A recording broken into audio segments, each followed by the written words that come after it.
반야심경이 무슨 경전인 건 알겠는데 뭐에 관한 경전, 어떤 내용을 담고 있는 경전입니까? 반야심경은 그야말로 불교에서 이야기하는 지혜의 경전입니다. 지혜의 네. 경전이에요. 근데 불교는 무엇을 얘기하냐면 딱 두 가지라면 지혜하고 자비를 이야기합니다. 네. 지혜와 자비가 합해진 게 불교인데 그 중에서도 자비는 이야기하지 않고 지혜만 이야기하는 게 반야심경이에요. 우리가 일상을 살아가는 중생들의 입장에서는 이 험한 세상을 건너가는 것, 그것이 가장 핵심적인 지혜이기 때문에 그 지혜를 여기 반야심경에 담았다. 그러면 불교에 정진한 분들은 절에 가서 나 너무 힘들어요. 나 좀 더 이상 힘들게 좀 그런 상태 좀 만들 이런 기도를 안 하네요. 그러니까 그런 기도를 하는 게 점점 종교화되어서 그런 기도를 하게 된다는 겁니다. 그래서 부처님이 이제는 어떻게 되냐면 한 분이 아니고 많아져요. 뒤에 가면. 3프로TV 특별기획 더 릴리전. 네. 불교에 대해서 저희가 공부하고 있습니다. 야, 네. 정말 반응이 뜨겁네요. 너무 좋습니다. 네. 그러나 이런 구독자분들의 반응에 저희는 집착하지 않겠습니다. 집착을 버려야 됩니다. 네. 네. 근데 나 아직까지는 좀 집착이. 이게 참 아직 멀었어요. 우리 교수님은 좀 불교 쪽으로 마음이 좀 열리고 계신가 모르겠습니다. 네, 저는 사실 그 불교도 그렇고, 예. 네, 사실은 기독교도 그렇고 예. 그 덕을 많이 보고 있는. 왜요? 왜냐하면 그 수행법이 예. 명상도 그렇지만 대표적인 거 두 개를 든다면 이제 기독교 측면에서는 어떤 절대자가 나를 다 용서하고 사랑한다. 요거를 이제 마음 관리 쪽에서는 이제 그런 어떤 나를 소셜 커넥션, 네. 나를 내가 언제든지 나와 함께 해줄 그 사람들이 누가 있다. 있느냐. 이게 이제 위로가 되지. 네, 1번으로 중요한 걸로 네. 되어 있고 또 다른 1번이 요즘 마음 챙김 이런 용어도 쓰지만 내가 직장 생활을 하면서 인생을 살면서 느끼는 여러 희노애락이나 이런 감정은 네. 내가 못나서가 아니라 내추럴한 거야. 그래서 그거는 자연스러운 거야. 그래서 네. 제가 그 좀 저한테도 많이 적용하는 그 컴패션 티어리, 이제 번역하면 연민 이론이라는 게 있는데 그거는 굉장히 그 불교적인 이런 거고, 재밌게도 이 코로나 이후에 사실 저희보다 더 일상에서 스트레스 관리 연구를 하는 게 비즈니스 사이드, 경영대에서 직접 하고 있고요. 네. 이런 영적 건강 이런 리포트도 최근에 제가 읽은 좋은 거는 맥킨지에서 네. 나왔습니다. 네. 이게 네. 영성이 이제 저희도 영성의학이라는 게 있는데 전에는 절대자와의 이제 좋은 관계였다가 확장이 돼서요. 누군가와 연결된 느낌 플러스 나의 의미. 네. 그러니까 그런 거는 이제 동기부여랑 이런 거랑 그렇죠. 직결되어 있기 때문에 사실은 덕택에 네. 잘 살고 있습니다. 길은 다르지만 가는 그 목적지가 비슷할 수도 있겠네요. 네. 방법 저희가 사실 저희 쪽이라는 게 이제 가면 이제 철학, 네. 더 올라가면 이제 종교 이런 쪽에서 그 수행 이미 릴리전에서 많이 나왔지만요. 명상이 제가 알기로는 지금 미국에서 올해 본 제가 리포트로는 엄청나죠. 2조 시장인 걸로 제가. 그것도 또 시장으로. 갑자기 시장 얘기하니까 사실 네. 이게 분리돼서. 네. 자, 오늘도 그러면 불교 이야기는 우리 원영 스님 모시고 이야기 들어보도록 하겠습니다. 나무아미타불 관세음보살. 나무아미타불 관세음보살 반갑습니다. 아유 반갑습니다. 그 나무아미타불 관세음보살은 무슨 뜻이에요? 뜻이 있죠? 네, 아미타 부처님, 관세음보살님께 귀하다, 의지하다라고 아미타 하는. 부처님. 네, 아미타불이 우리가 이제 돌아가시는 분들 또는 돌아가신 분들, 그분들을 위해서 나무아미타불을 많이 하거든요. 네. 나무라고 하는 것이 돌아가 의지한다는 의미예요. 귀한다 이런. 그래서 아미타 부처님을 계속 부르는 거지, 명호를. 그래서 이제 임종에 임박해 있는 분에게 나무아미타불을 하는 것은 아미타 부처님이 오셔서 함께 극락세계를 데려가 준다 또는 보호해 준다 그런 의미도 있고요. 관세음 보살님은 아미타 부처님의 좌우 보처가 있는데 거기에 옆에 계신 분이에요. 그러나 우리나라에서는 관음 신앙이 굉장히 중요한 신앙의 형태를 가지고 있기 때문에 관세음 보살님을 늘 부르죠. 많은 분들이 관세음 보살님을 부릅니다. 관세음 보살, 관세음 명호를 부르는 것이죠. 네. 이제 담기 위해서도 부르고. 관세음 보살님이랑 관음 보살이랑 같은 거예요? 예, 같습니다. 관음 보살님은 뭐 어떤 분인데요? 관음 이제 관세음이라고 하는 것부터 이야기를 하자면 예. 세상의 소리를 관한다. 말하자면 보고 듣고 하는 것을 관한다고 하죠. 예, 그래서 심오하게 예를 들어서 그림을 볼 때 우리 그림을 본다라고 하지 않고 어떤 때는 그림을 듣는다 또는 그림을 관한다 이렇게 얘기하잖아요. 네. 그런 것처럼 깊이 있게 중생의 모든 소리를 다 보고 듣는다. 그래서 이제 천수천안 관세음 보살 할 때 보통 이제 천 개의 손이 있고 천 개의 눈이 있어요. 그 눈이 어디 있냐면 이 얼굴에 있는 게 아니고 손에 있습니다. 손바닥에. 굉장히 상징적인 의미죠. 손이 일을 하려면 눈이 있어야 되는 거예요. 그렇죠. 예, 그러니까 보고 관하고 그래서 중생들의 아픔을 함께하는. 쓰다듬어 주시는구나. 예.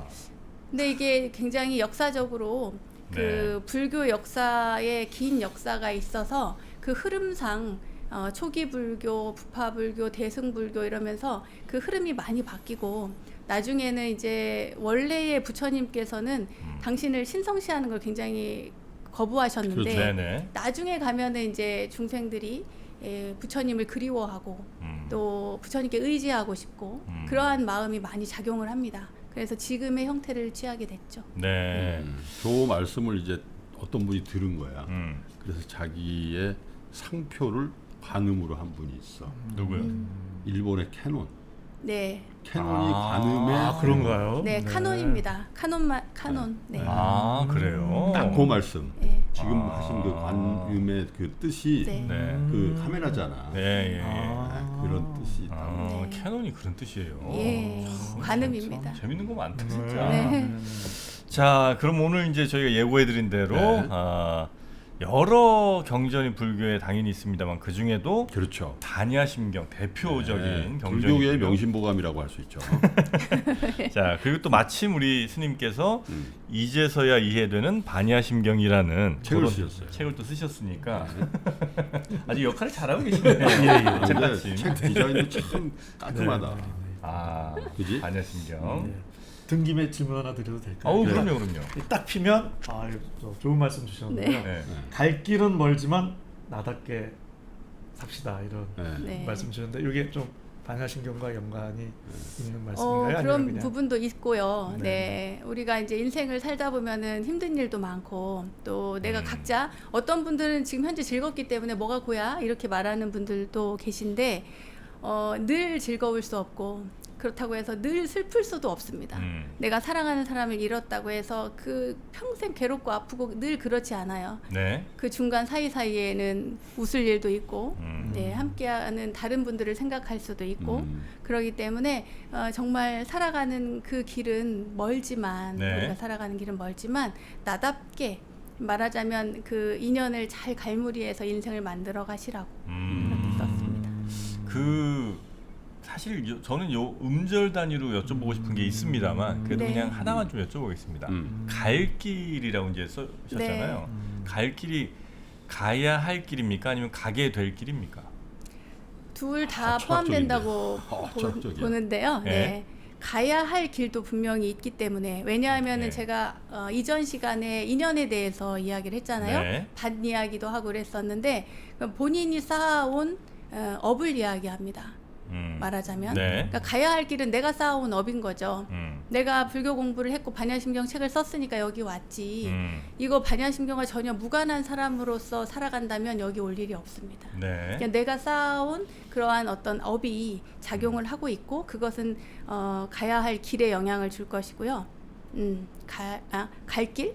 그리고 또 이제 내 선택지가 있을 거 아니겠어요? 여기에 올 것인지 말 것인지, 내가 이 사람과 함께 살 것인지 말 것인지, 이 밥을 점심을 뭘 먹을 것까지 전부 다 내가 선택해야 되는 것들이 있기 때문에 그 두 개가 합해져 있다고 보시면 되겠습니다. 갈 길에는 갈 길이 근데 멀지 짧을지는 이제 사실 우리가 잘 모르죠. 그리고 의외로 나답게 삽시다 해서 저 나인 줄 알았더니 인연이 들어가네요. 네, 그렇죠. 관계를 잘하면서 그러면서도 자신의 중심을 잡고 말하자면 이제 조금 전에 기독교 이야기를 하셨잖아요. 네. 네, 절대적인 존재가 있고 그래서 의지처가 있고 그런 이야기를 하시면서 문득 제가 들은 생각에 저렇게 살면 굉장히 뭐랄까 안온한 삶을 살 수 있겠구나 그런 생각이 들었어요. 근데 불교는 좀 외롭습니다. 네. 왜냐하면 절대적인 존재를 인정하지 않고 네가 다 해야 돼. 너의 선택과 네, 네가 네, 살아온 네, 네. 업과 앞으로 쌓아갈 그 업들을 본인이 만들어야 되고 다 본인 책임인 거죠. 그렇죠. 본인이 책임이고 아무리 이 세상 어딘가에 가서 숨으려 해도 기필코 찾아와 그 과보를 주는 것이 바로 불교의 가르침이기 때문에 네. 누군가에게 의지한다기보다는 차라리 누군가의 의지처가 되는 사람이 되도록 해라라고 하는 가르침을 주는 거거든요. 그래서 제가 이 부분이 참 종교는 아닌 것 같다고 생각하는 부분이 늘 있는 겁니다. 어떤 뭐 절대자가 있어서 그분이 그냥 그분을 믿고 그분을 의지하고 이게 아니고 본인 스스로 끊임없이 공부하고 혹은 뭐 명상하고 참선하면서 이제 깨달음을 얻고 그 집착을 버리고 이렇게 하라는 거잖아요. 근데 이게 종교화 되어 갔어요. 네. 이제 초창기 때는 불교가 초기 불교에서는 그러지 않았는데 시대가 흐르면서 부처님께서 안 계시는 그 사이에 많은 변화를 겪었고 지금은 종교화 되었다고 봅니다. 저는 네. 종교성도 강하고 그래요. 예. 초기에는 그렇지 않았다. 네, 초기에는 그러지 않았는데 예를 들면 부처님께서 언젠가 한동안 안 계셨어요. 그 제자들 사이에서 예를 들면 뭐 출가자, 제가자 많이 있는데 안 계셨을 때 그때 부처님 너무 그리운 거예요. 부처님 뵙고 싶어. 그런데 부처님은 당신을 그리거나 만들거나 일체 못하게 하셨거든요. 그래서 부처님이 계시지 않는 세상에 그때 부처님이 그리우면 어떻게 합니까? 그릴 수 있게 해주십시오. 라고 해서 땅바닥에 그리고 벽에 그리고 그 형상을 그리기 시작한 것이 지금의 불상의 시작이거든요. 그러니까 그리울 때 우리 어머니가 돌아가셨으면은 그 어머니 보고 싶을 때 사진 꺼내 보잖아요. 멀리 가 있는 아들, 군대 가 있는 아들 보고 싶으면 요즘 군대는 아닌가? 아무튼 멀리 떠났거나 먼 세상에 갔거나 했을 때 사진을 꺼내 보듯이 불상도 그렇게 시작이 됐다 이 말이죠. 지금은 이제 많이 종교화된 부분이 좀 있다는 말씀이시고요. 자, 그럼 이제 본격적으로 반야심경 공부를 한번 해볼까요? 해보죠. 반야심경이 무슨 경전인 건 알겠는데 뭐에 관한 경전, 어떤 내용을 담고 있는 경전입니까? 반야심경은 그야말로 불교에서 이야기하는 지혜의 경전입니다. 지혜의 경전이에요. 불교에서는 지혜를 반야, 빤야라고 하는 원어를 가지고 있는데요. 이 반야라고 하는 단어로 지혜를 이야기하는데 그 지혜라고 우리가 번역을 하지만 지혜라는 것이 그냥 우리가 일상에서 말하는 그런 지혜가 아닙니다. 네, 말하자면 존재가 어떻게 생겨났고 존재를 이해하고 이 세상이 만들어진 형태 그리고 모든 것들의 어떤 통찰의 힘 그것을 그 지혜의 힘을 반야라고 하거든요. 근데 불교는 무엇을 얘기하냐면 딱 두 가지라면 지혜하고 자비를 이야기합니다. 지혜와 자비가 합해진 게 불교인데 그 중에서도 자비는 이야기하지 않고 지혜만 이야기하는 게 반야심경이에요. 그래서 말하자면 고통을 벗어나는 것이 지혜다. 우리가 일상을 살아가는 중생들의 입장에서는 이 험한 세상을 건너가는 것 그것이 가장 핵심적인 지혜이기 때문에 그 지혜를 여기 반야심경에 담았다. 지혜를 담은 경전이구나. 자, 그러면 하나하나 좀 여쭤보도록 하겠습니다. 근데 당연히 반야심경 정도는 근데 거의 뭐 불자분들 좀 신실하신 분들은 다 외우시죠? 다 외우시죠. 그죠? 이거 다 외우시죠? 짧아서. 그게 한문으로도 외우고 요즘에는 이제 한글로 보편화되어 있기 때문에 한글로 외우십니다. 그래요?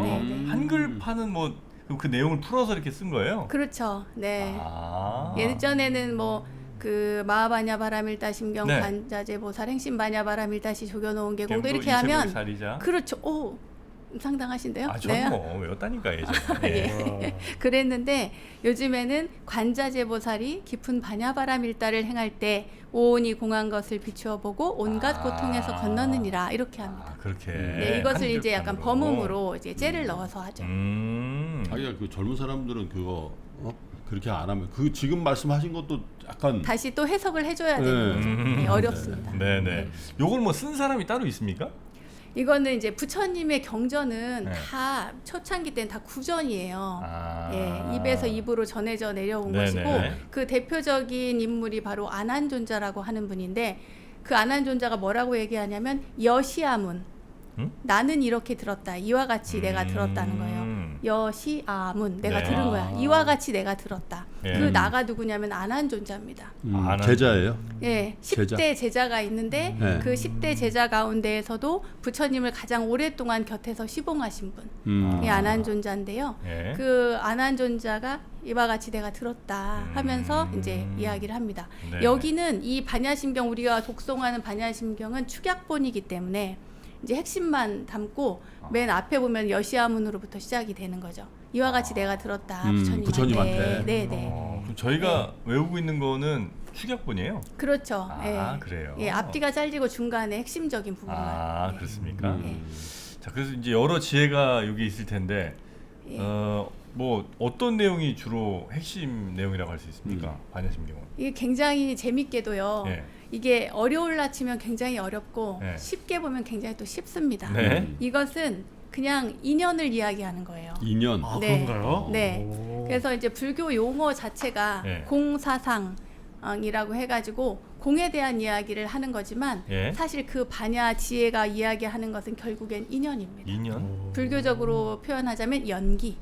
예, 인연. 공이라고 하는 것은 연기의 다른 이름일 같은 뜻을 가지고 연기? 이 연기 말하자면 인연이 일어난 거예요. 그러할 연에 일어날 기자를 네. 쓰거든요. 연기. 음. 말미암아 일어나는 것들이죠. 음. 모든 것들이 이 마이크도 보면은 이 마이크 봉과 대화 받침과 스피커 전기 모든 것들이 연결되어서 지금 이 마이크를 형성하잖아요. 네. 이러한 것들을 공이라고 합니다. 공. 갑자기 생소하죠. 어려운 단어가 네, 나타나서 그런 거지. 빌공자 그 공자예요. 네, 비어 있다 이 말입니다. 이것이 어떤 현상적으로 이것이 마이크가 없다라고 이야기하는 것이 아니고 이 현상적으로 드러나 있는 이것의 조합을 보았을 때 네. 만약에 여기에서 이거를 하나 뺐다고 쳐봐요. 그러면은 다른 형태의 마이크가 나오잖아요. 지금 현재 이 마이크와는 같지 않습니다. 네. 그렇죠. 그걸 공이라고 한다 이 말이에요. 어렵죠. 어려운데요? 예. 예. 그러니까 3프로 TV를 했을 때 네. 우리가 이제 모여서 지금 3프로 TV에 더 릴리전을 하잖아요. 네. 그러니까 이렇게 해서 지금 구성되어서 이것을 방송을 하고 있는 것이지 이 중에 누가 다른 분이 또 오셨다. 예를 들어서 교수님 대신에 다른 분이 오셨다. 그러면 또 다른 느낌의 방송이 되는 거죠. 그렇죠. 네. 그게 그렇죠. 네. 그것을 공이라 한다 이 말입니다. 공이라. 그러니까 공이라고 하는 것은 이 현상적으로 드러나 있는 이것을 없다라고 말하는 것이 아니라 이것이 이루어진 과정 그 자체를 그 무엇도 독자적인 어떤 독창성을 가진 실체가 있다라고 보지 않는 것을 공이라고 하는 거예요. 그러면 어떤 현상 내지는 어떤 뭐 물체 뭐 이런 것들이 있는데 여기에 요만큼만 바뀌거나 요만큼만 다른 빛을 비춰도 다른 모습의 다른 인식이 될 테니까 이것은 그것이라고 말할 수가 없다는 그런 의미인가요? 그렇죠. 수많은 가능성을 포함하고 네네네. 있으면서 그래서 아무것도 일어나지 않을 수도 있고 이걸 안 하면은 네. 우리가 열심히 찍었는데 내보내지 않으면 또 없어지는 거죠. 안 한 것과 다르지 않죠. 그렇진 않을 겁니다. 아니 그러니까 예를 들어 이거 제가 필히 낼 겁니다. 네, 그런 거죠. 그래서 모든 것들이 네. 다 공성을 갖추었다. 이제 조금 알 것 같네. 예, 좀 이해 가셨어요. 그런데 이 반야심경에서는 특이하게도 이제 나를 이루는 요소, 존재를 이루는 요소를 가지고 핵심으로 이야기를 합니다. 그것이 바로 조견, 오온, 개공, 개공, 도, 일체고액. 일체고액을 건넌다는 거예요. 벗어난다. 예. 조견, 오온, 개공이 뭐냐면 네. 오온이라고 하는 것, 존재를 이루고 있는 이 오온 5가지 무더기, 5가지 모음이 있는데 네. 그것이 바로 색, 수, 상, 행, 식이에요. 아. 이 5가지가 공한 것을 알면 이미 끝났다. 예, 이것이 이 공한 것을 아는 것 그 자체가 바로 지혜인 거예요. 세 번째 알지. 세 번째 문장. 네네네 맞습니다. 네. 아. 그리고 5 그 가지. 밑에는 전부 다 그것에 대한 부차적인 설명이에요. 예. 그러니까 그래서 5가지 엘리멘트 기본되는 5가지가 있는데 예. 이 5가지 모두가 공하다는 걸 알면 네. 끝. 지혜롭다. 그렇죠. 그러면 세상에 괴로울 일이 없는 그렇죠. 거예요. 그것이 연기로도 이어지고 인연으로도 이어지고 불교에서 얘기하는 무상과 무와 이 모든 것들을 다 담고 있는 거예요. 그 5가지가 뭡니까? 색수상행식인데 말하자면 네. 김프로님이 저를 보시면 예. 이제 이러한 형상의 원형 스님이 나타났죠. 예. 이름이 원형 스님이지, 그렇죠. 그죠? 예. 이름이 원형이지 그냥 처음에 봤을 때는 이름을 모르면 그냥 스님이잖아요. 그렇죠. 네. 그죠? 그런 이러한 형상을 가진 거예요. 이것을 색이라고 합니다. 네. 색. 색. 네. 빛깔 색, 네, 빛깔 색자를 써요. 근데 이 형상이 있는 것을 이제 왜 나를 기준으로 하냐면 모든 존재가 다 나를 이루고 있잖아요. 네. 그래서 부처님께서 이 세상에서 가장 소중하고 가장 사랑스러운 존재는 바로 나 자신이라 그랬어요. 나 자신인데 그런데 모든 이들이 다 각각의 나기 때문에 네. 남을 해쳐서는 안 된다. 네. 이런 이야기를 하시거든요. 음. 어쨌건 그건 이제 곁다리고 네. 이러한 형상을 가지고 있는데 이런 모양을 색이라고 하고. 합니다. 색. 네. 근데 이 색이 그냥 만들어지지 않았다 이 말이에요. 이것은 그 보통 우리가 사대라고 해서 지수화풍을 이야기하는데 네. 예, 뭐 딱딱한 뼈도 있고 살도 있고 피도 있고 네. 여러 가지가 다 조합이 되어서 색이라는 것을 이룬다는 거죠. 네. 근데 이게 세포가 끊임없이 변화하고 달라지고 하는 것들이 늘 고정된 그 무엇도 없다 이 말이에요. 딱 정해진 게 없어요. 맞습니다. 네. 옷을 제가 오늘 이 옷을 안 입었으면 또 다른 옷을 입었으면 다른 모습일 테고. 네. 네. 길에서 봤는데 뒷모습이 내가 아는 원영 스님이랑 너무 비슷해 하고 가서 저기요 이렇게 봐서 안녕하세요 인사를 했는데 원형 스님이 아닐 수도 있고 그렇죠. 그런 것처럼 이 형상을 가진 이것을 색이라고 하는데 네. 이 색이라고 하는 것이 공하다. 색 즉시 공. 무상하니까. 네, 그래서 색 즉시 공이 나옵니다. 네. 공 즉시 색이죠. 네, 그리고 공한 것 속에 있는 것들이 다 색인 거야. 공을 네. 찾아보니까 네. 형상을 만들 수 있는 거죠. 아. 수는 뭐냐면 저를 보셨을 때 느낌이 어떠셨어요? 이분께 교수님께 여쭤봐야겠네요. 맨 처음에 아까 제가 이제 길을 여쭈었는데 네. 그 하고 많은 사람 중에 교수님께 길을 물은 거예요. 네. 출연자인지 모르시고. 네, 네. 몰랐죠 오. 저는. 네, 그때 제가 이렇게 말씀을 드렸을 때 첫 느낌이 어떠셨어요? 역시 그 도가 깊으시구나. 라이 피플을 잘 찾으신다. 그 수많은 사람 중에 그러니까. 하필이면 교수님을. 네. 그리고 제가 그 전에 여기 혹시 스님 여기 안 와보셨으면 찾기 힘들다 네. 힘드실 수도 있겠다는 생각을 했는데 또 우연히 마침.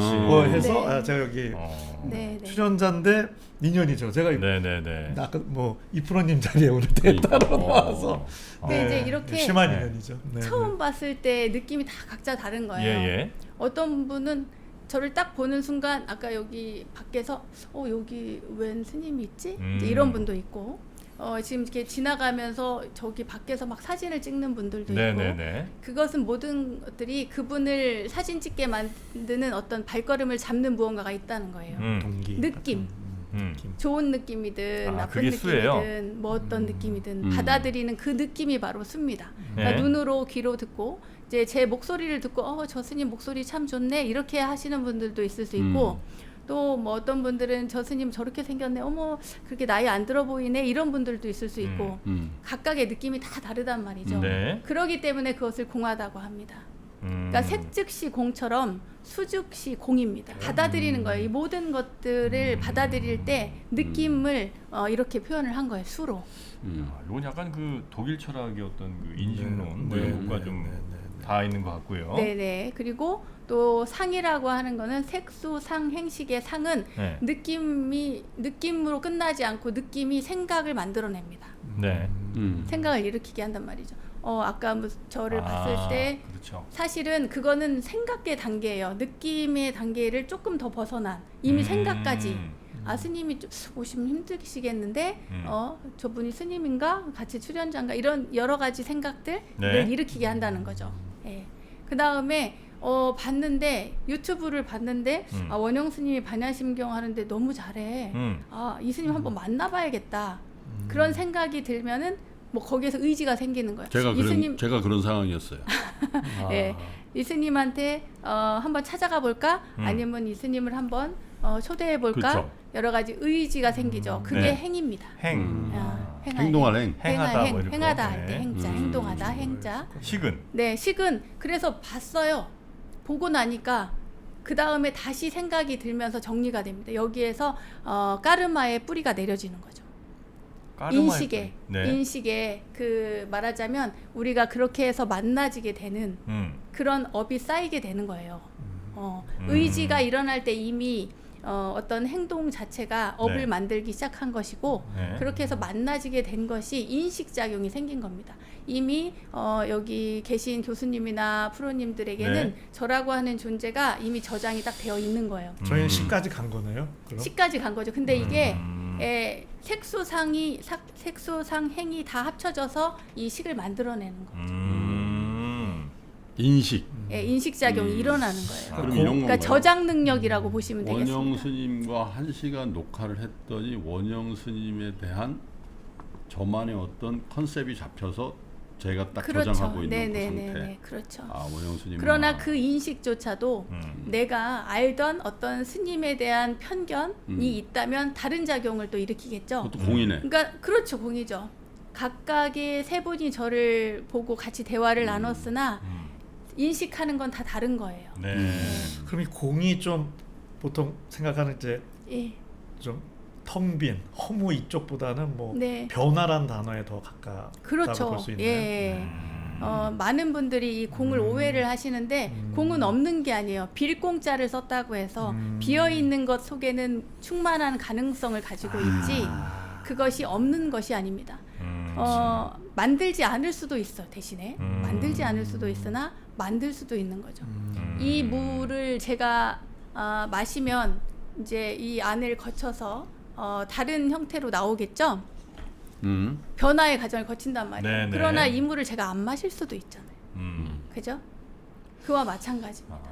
약간 요렇게 색소상행식이 제가 딱 주방에 갔는데 냄비가 있어요. 냄비란 형태를 봤죠. 색 이렇게 딱 집었는데 뜨거워 수. 그래서 이 뜨거운 냄비였구나. 만지면 안 되겠구나. 상.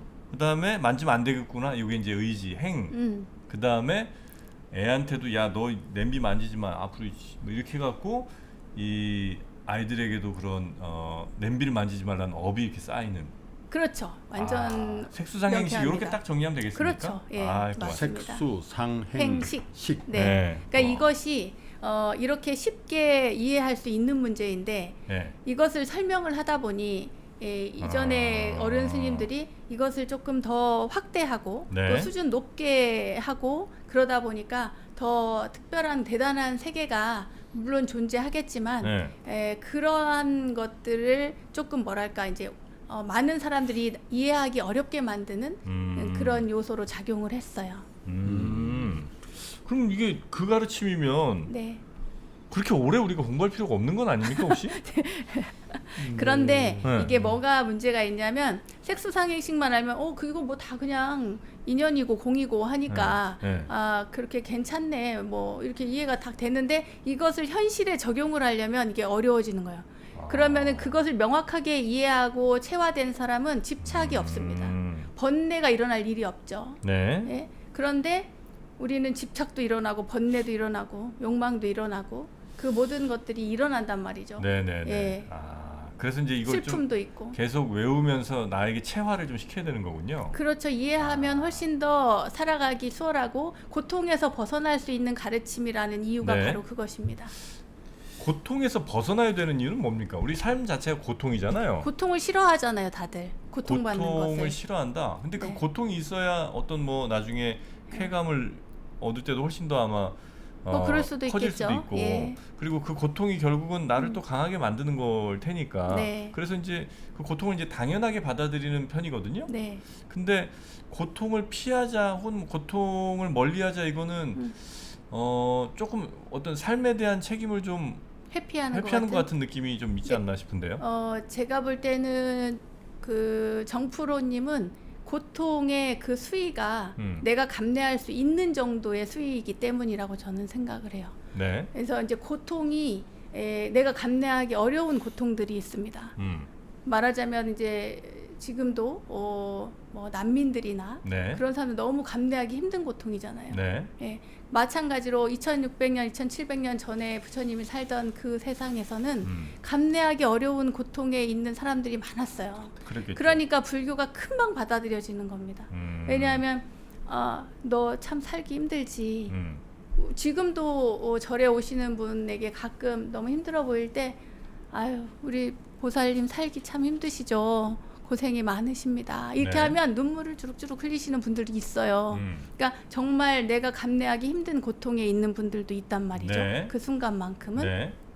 그런데 불교는 그때 당시에 고통스러운 사람들이 세간에 많았고 부처님께서는 던진 거죠. 딱 인생은 고다. 그랬을 때 맞아요, 맞아요, 맞아요 이렇게 받아들인 사람들이 많았고 그 고통을 벗어나려면 이것이 이 세상이 다 공한 것을 알아야 된다. 네. 그 공한 것은 인연에 의한 것이고 그 인연을 네가 감내할 부분은 감내하고 또 새로 선택할 때 좀 더 지혜롭게 선택하고 집착하지 마라. 그 집착이 번뇌를 만들고 괴로움을 만들기 때문에 네. 그러지 말라는 가르침을 주는 것이죠. 근데 이제 현실 도피라고 하는 그러한 개념은 물론 그러한 지적도 있을 수 있지만 네. 공이라고 하는 그 가르침은 어떤 현실 도피의 개념은 아니고요. 말하자면 우리가 볼 수 있는 이 세상이라든가 존재에 대한 이해 이것을 갖는 통찰의 힘 네. 그것을 우리에게 알려주는 겁니다. 그러니까 회피하고는 좀 결이 다르죠. 그럼 혹시 네. 공과 반대되는 단어를 제가 질문 드린다면 뭐 어떤 게 있을까요? 공과 공을 잘 반대- 이해하기 위해서. 공을 이해하기 위해서 네. 공을 이해하기 위해서는 유가 아닐까요? 유, 유. 소유, 아. 있다라고 하는 것. 그러니까 있다의 반대말 뭐 그것이 없다 이런 게 아니라 이제 여기에서는 반대말이라고 하기 좀 이상합니다만 네, 그냥 우리가 공을 이해하기 어려운 이유는 저는 이렇게 생각해요. 우리는 태어났는데 태어나 보니 엄마도 있고 아빠도 있고 집도 있고 또 좀 커서는 친구도 생기고 학교도 가야 되고 그러면서 우리가 교육되어지는 것은 대부분이 소유하는 것을 배워요. 뭘 가져야 되고 네. 인형도 가져야 되고 인형 하나 있으면 그걸로 만족하면 되는데 인형 친구가 다른 인형 갖고 있으면 나도 저 인형 갖고 싶고 그리고 이제 크면 또 좋은 학교 가고 싶고 예쁜 여자친구 생기면 또 나도 여자친구 갖고 싶고 좋은 대학도 가고 싶고 네 결혼도 잘하고 싶고 네. 이제 굉장히 막 이렇게 많은 것들을 계산적인 것에 의해서 그것을 소유하고자 하는 그런 것들이 우리 안에는 이미 다 가득 차 있는 거예요. 그런데 그것이 다 헛된 거야. 그건 다 무상한 거야. 그렇게 해봤자 가지고 갈 것도 아니고 그렇게 살 이유가 하나도 없어 라고 알려주는 거죠. 네. 이것이 모든 것들이 공하니까. 그러니까 이 공의 가르침은 잘 사는 사람들이 이제 받아들이는 것보다 어려운 사람들에게는 위안을 줍니다. 받아들일 때. 그래서 이 공한 세상에 네. 소욕지족을 알려주고 또 조금이라도 만족하면서 그렇게 살아봐. 이렇게 이야기를 해주는 거죠. 약간 근데 그게 체념하고는 어떻게 다른가요? 포기하거나 체념하거나 그게 그렇게 나쁘진 않습니다. 제가 볼 때는. 그래요? 이제 다만 이제 이게 현실적으로 아이들이 뭐 나는 나중에 무슨 꿈이 있어. 그걸 이루고자 할 때 열심히 사는 것을 하지 말라고 이야기하는 것이 아니라 그때 만약에 좌절을 했다. 그럴 때 더 유용한 가르침인 거예요. 근데 이제 뭐 하나의 예로 그냥 들어보면 지금 우리가 이렇게 나름의 괜찮은 의료 기술에 뭐 좀 여유로운 삶을 살 수 있는 이유는 그 집착들 내가 그치. 이 의료 기술을 어떻게든 불굴의 만들어서 의지. 뭐 노벨상 한번 받아보겠다 혹은 뭐 어떻게 해서 네. 돈 한번 크게 벌어보겠다 이런 집착과 집념들이 모여서 결국 우리의 삶이 윤택해지고 혹은 우리 인류가 발전해 왔을 거 아닙니까? 네. 근데 그거는 다 누리면서 아유 그런 거 하지 마. 그런 거에 집착하는 거 아니야. 이거는 그러니까 이제 이것도 출가자의 길과 제가자의 길이 달라서요. 아, 네네. 네. 그래서 부처님께서 제가 불자들에게는 뭐라고 얘기를 하냐면 열심히 돈 벌어라. 응? 열심히 일해라. 네네. 그리고 그 중에 일부는 저축을 하고 그 중에 일부는 아내를 위해서 심지어 아내에게 보석을 선물해라라고 하는 구절까지 있어요. 아 그래요? 네. 그리고 부처님이 그러셨어요? 예, 육방예경이라고 하는 경전이 있는데 그 옛날에도 네, 그래서 와이프한테 잘 보여라 이런 저축도 얘기 하고 살 길이다. 예, 그리고 남을 위해서 돕기도 하고 이걸 다 분배로 해서 나누어 줍니다. 그러니까 이제 제가자에게 하는 그 가르침과 출가자에게 하는 가르침이 달라요. 근데 이제 아까도 말씀드린 것처럼 네. 그 내가 성공을 위해서 목표를 가지고 그 또한 집착이잖아요. 집착을 가지고 부단히 노력하고 이루고 사는 것은 이 세상의 사람들이 해야 할 일이고 네. 그리고 출가한 너희들은 그렇게 살 이유가 없다. 어? 거기에서 이제 공의 가르침이 더 확산이 되는 거죠. 네. 그런데 이게 출가자와 제가자를 구분하지 않고 이제 이렇게 이야기하는 이유는 돌아가실 때 되면 있잖아요. 의료가 아무리 발달해도 돌아가실 때 되면은 잘 죽었으면 좋겠어. 나 그 생명 연장 안 했으면 좋겠어. 좀 품위 있게 죽고 싶다. 뭐 예, 이런 분들 예, 계시죠. 그런 분들이 많이 계세요. 예, 예. 그러니까 의학이 발달하고 뭐 오래 살고 하는 것도 좋지만 네. 단순히 오래 사는 것이 아니라 삶의 질이 높은 상태에서 오래 사는 것을 원한다는 거죠.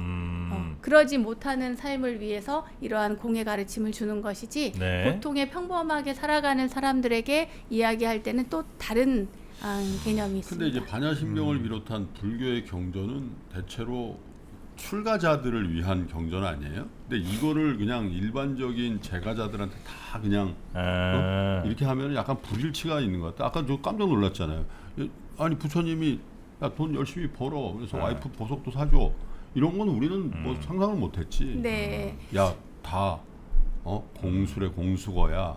뭐 이런 느낌이었단 말이죠. 네네. 근데 이런 가르침도 그냥 우리가 알고 있으면 좋겠다 이런 거 아닐까요? 꼭 그런 것은 아니고요. 네. 알면 더 당연히 좋죠. 네. 당연히 알면 좋은데 이게 반야심경이라고 하는 경전이 공사상일이 대두되는 배경이 있습니다. 네. 그러니까 이제 우리가 아까 소승불교 전에 말씀을 하셨는데 소승이라는 단어는 사실 그 전에 많은 분들이 이제 오해를 샀어요. 지금은 소승불교라는 단어를 잘 안 쓰고요. 네. 남방불교. 예, 초기불교 뭐 이런 상자부불교 이런 식이거든요. 근데 이제 이 공사상이 나오기 직전에 네. 부파불교 시대가 있었어요. 부파불교라고 해서 이제 그 각 부파가 나누어집니다. 부처님의 가르침을 하나를 가지고 우리가 이제 의견이 분분할 수 있잖아요. 그렇죠. 예? 제가 지금 이렇게 똑같은 공에 대한 이야기를 해드려도 세 분이 받아들이는 건 다 다르듯이 그때 당시에 많은 스님들이 그건 그 뜻이 아니야. 부처님께서 그렇게 말씀하신 건 그런 의도가 아니야. 이렇게 생각을 해가지고 이제 그 해석하는 방식이 다 달랐어요.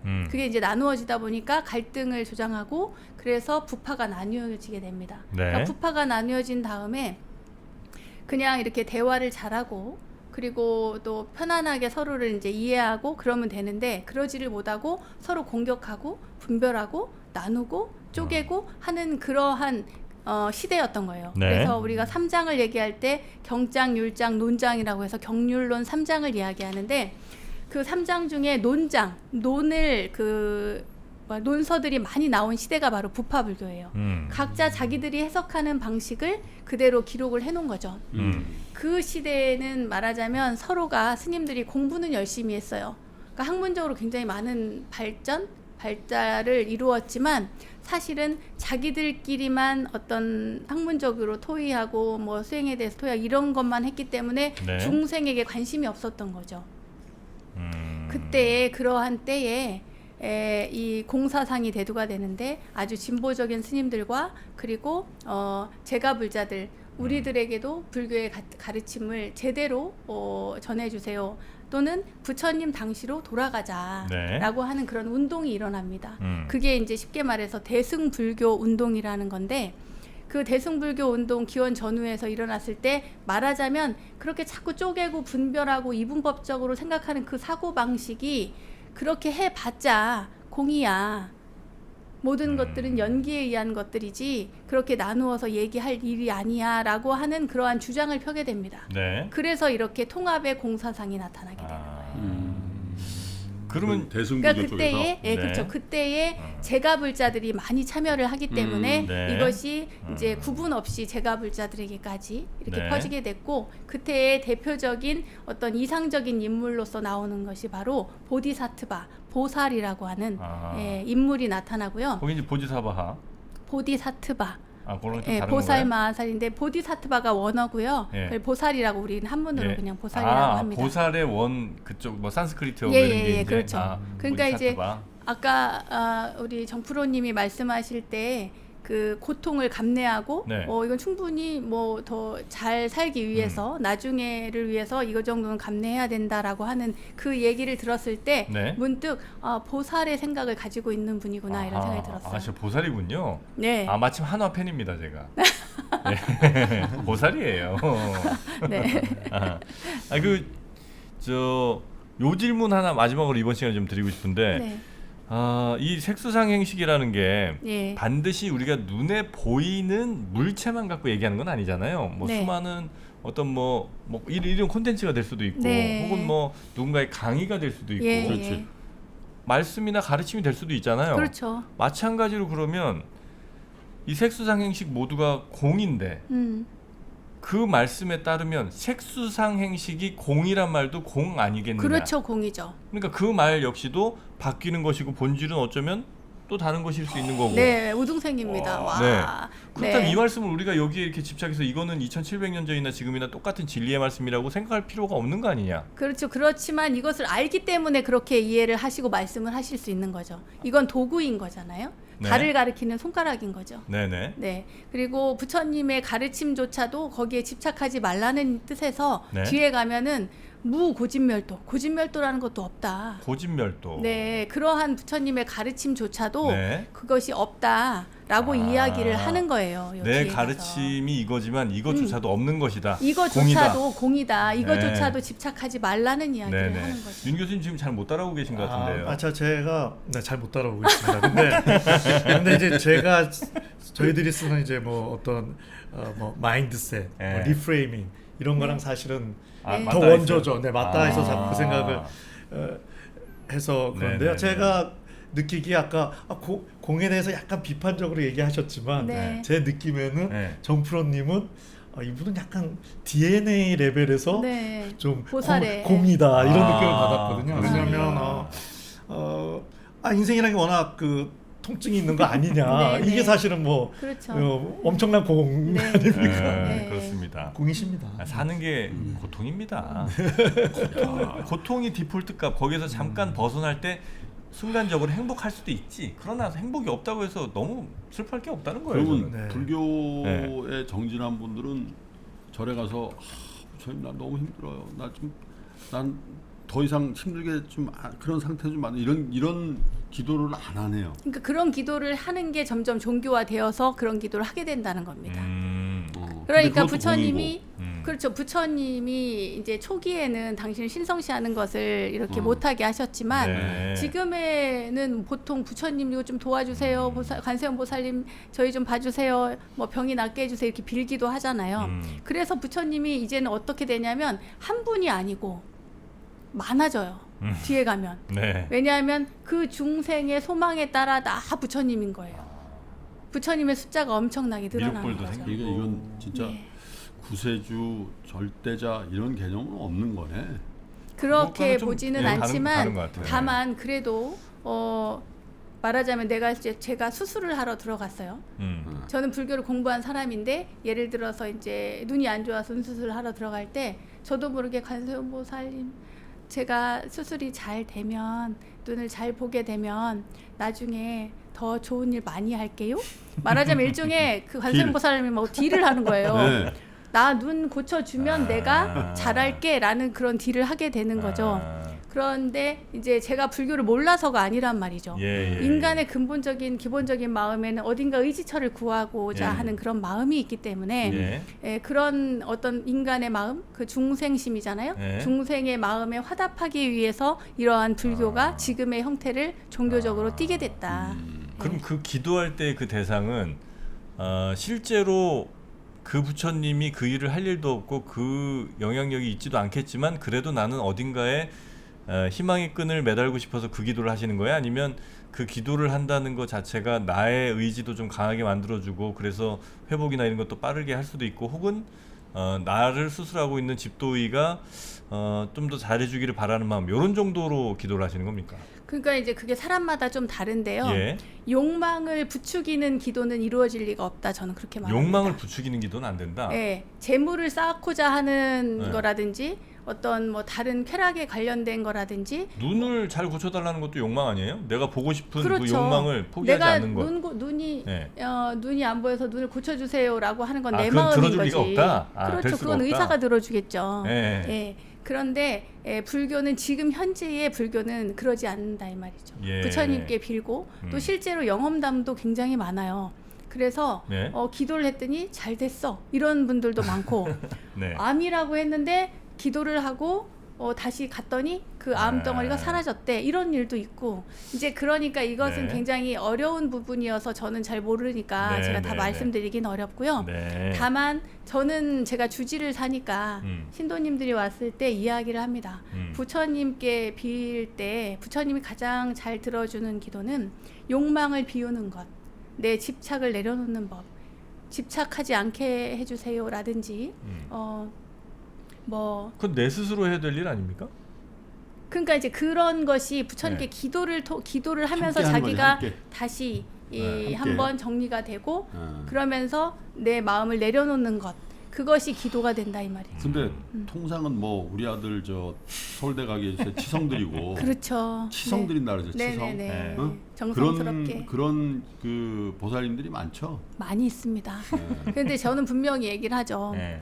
공부를 못하는 애가 기도를 했다고 해서 시험을 잘 볼 리가 없다. 그렇죠. 그러나 이 기도는 대신에 그런 이제 어머님의 염력으로 그 염력이 저는 세다고 생각을 하는데 네. 그러나 기도의 힘으로 무슨 일이 벌어지냐면 실수는 하지 않게 된다. 내가 밀려 쓴다거나 시험 할 때 왜 이렇게 체크할 때 예, 예. 그럴 때 실수하는 경우들이 종종 그 있어요. 기도와 무슨 관련이 있죠? 그러니까 제 말은 네. 그 인간이 에너지라는 게 있어서 이 에너지가 기도하는 그 마음이 커서 그 아이에게 영향을 줄 수는 있다. 그러나 공부 못하는 애가 갑자기 서울대 시험에 합격한다거나 이런 일은 없다. 이제 이런 거죠. 어머니가 기도를 할 때 예를 네. 들어서 아이가 공부하는데 조용히 경전을 독송한다거나 기도를 한다거나 절을 한다거나 이런 모습을 보면 어머니가 저렇게 원하시는 내가 공부를 좀 더 열심히 해야겠다. 이런 심적 변화. 그것은 바로 기도의 힘이다. 그건 뭐 어느 곳에 기도하거나 그 결과는 그건 뭐 마찬가지겠네요. 예를 들어서 뭐. 근데 저도 잘 이해가 안 가는 게 네. 저도 잘 모르지만 뭐 갓바이 부처님이나 저기 네. 봉정암 설악산 네. 또 뭐 남해보리암 뭐 유명한 기도처들이 있잖아요. 기도빨이 세요 거기가? 기도빨이 세다는데 그게 이제 네. 다들 대구 몰라요 저는 다들 잘. 그 영험을 받았기 때문에 그분들이 이렇게 이야기를 하시니까 네. 그 부분에 대해서는 저도 잘 모르겠지만 저도 거기 가면 갓바이 가야지 이렇게 생각을 하게 되는 그래요? 거죠. 이거 뭐 과학으로 뭐 밝혀질 수 있는 건 아닌 것 같습니다만 그러니까요. 여튼 사람들의 마음 속에서 그쪽에 네. 좀 영험하다 혹은 뭐 기도빨이 세다 이런 얘기들이 좀 있다는 거군요. 네, 그러니까 우리가 절에 가면은 네. 마음이 안정되잖아요. 네. 향내음만 맡아도 싫다고 거부하는 분이 있는 반면에 네. 향내음을 맡으면 뭔가 편안해지고 또 절이 대부분이 산 속에 있기 때문에 그곳에 가는 것만으로도 힐링이 돼. 뭐 그럴 이런 수 분들이 있겠죠. 있단 예, 말이죠. 예, 예. 예. 약간 근데 복합적입니다. 기도빨은 조금 그 로또 판매점이랑 비슷한 것 같은데 1등이 자주 나오는 데가 더 자주 나오거든요. 왜냐면 사람들이 계속 거기 가서 사니까. 그래서 확률이 더 높아질 수 확률이 있겠죠. 높아지죠. 그런 거 근데 역시 아닙니까? 확실히 기독교하고는 그 기도의 그 목적이나 네. 그 레벨이라고 할까? 네. 그게 좀 다르네. 어떤 의미죠? 기독교는 뭐 매달리는 거거든.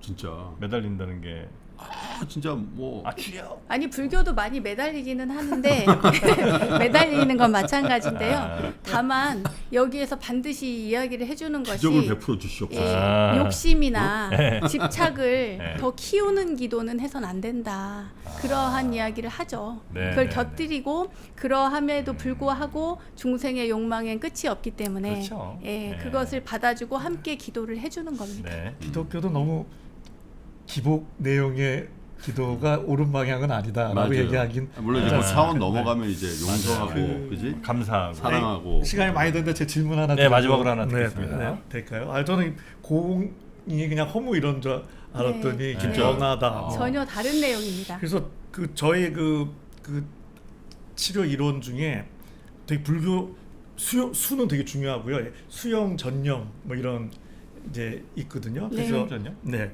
그러니까 지금 사실은 그 정프로님이 다 얘기하신 거예요. 그 이제 수용이라는 거를 인생은 고다. 내가 예를 들어서 열심히 비즈니스를 하는데 때로는 실패도 하고 힘들기도 한 거는 자연스러운 거다. 못나서가 아니라 열심히 하기 때문이다. 네. 예, 그걸 이제 저희 용어로는 이제 1차 스트레스라고 해서 스트레스 관리의 타겟은 2차다.